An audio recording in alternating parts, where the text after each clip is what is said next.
Now, in case of nuclear attack, nothing protects better than a picnic blanket. We all know that.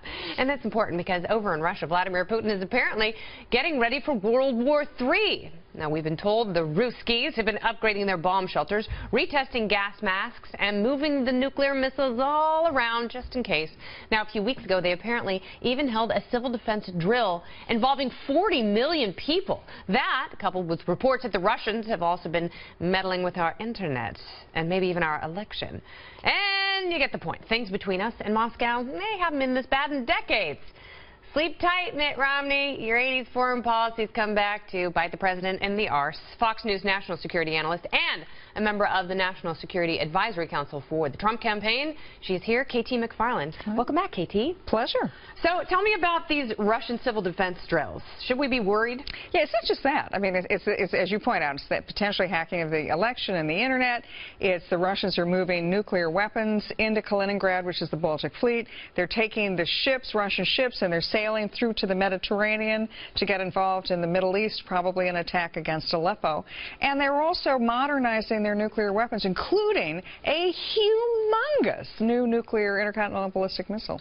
So yeah, they're ramping up. I heard about those ICBMs, so it makes me wonder, are we back in the Cold War, yes, or is this desperate showboating? No, they're in fact talking about this being the new Cold War. And in Putin's perspective, the Cold War was never over. Yeah. I mean, it was just a chapter in the Cold War, so they're back.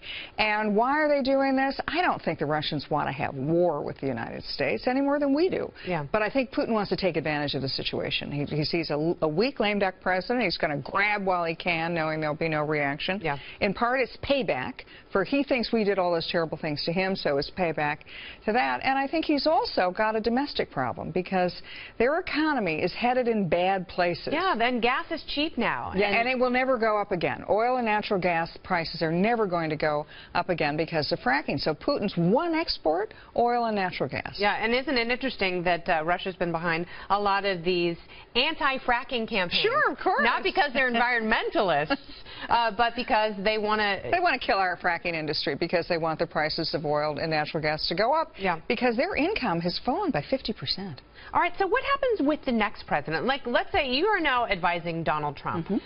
Why does Vladimir Putin want Donald Trump to be president? Oh, I don't think he necessarily If that does. logic holds, if he is in fact, if Moscow is funding Julian Assange and WikiLeaks, why are they meddling in this election in Trump's favor? You know, first of all, I don't think that I don't buy your premise because I think the Russians have been hacking not just the DNC. I talked to the company that was responsible for the RNC, the Republican convention, and they said, look, Russians were hacking us too. They just couldn't get through.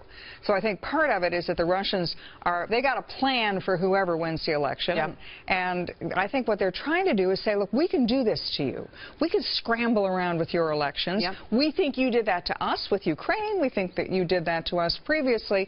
We want to show you we know how to do it. And by the way, shot across the bow, don't you think about messing with our elections, our Russian elections again, because we can take you down. All right, well, and Joe Biden had some pretty tough talk for Moscow when, you know, he said, hey, cyber warfare is coming, and we're going to win this here. I mean, we're in the middle of a cyber war. I mean, to me, what we should do with the Russians is instead of humiliating them in public and then in private giving them concessions, be nice to them in public. Tell them they've done a great job. And then in private, hand around the throat. Here's the negotiation. Oh, interesting. So flip the script. Flip the script. We will see if the next president will do that. We'll see if the next president is stronger and more of a foe for Russia. Certainly, this president has not done well on many fronts, but Russia entirely. Thank you so much, KT. Thank you. Great to see you.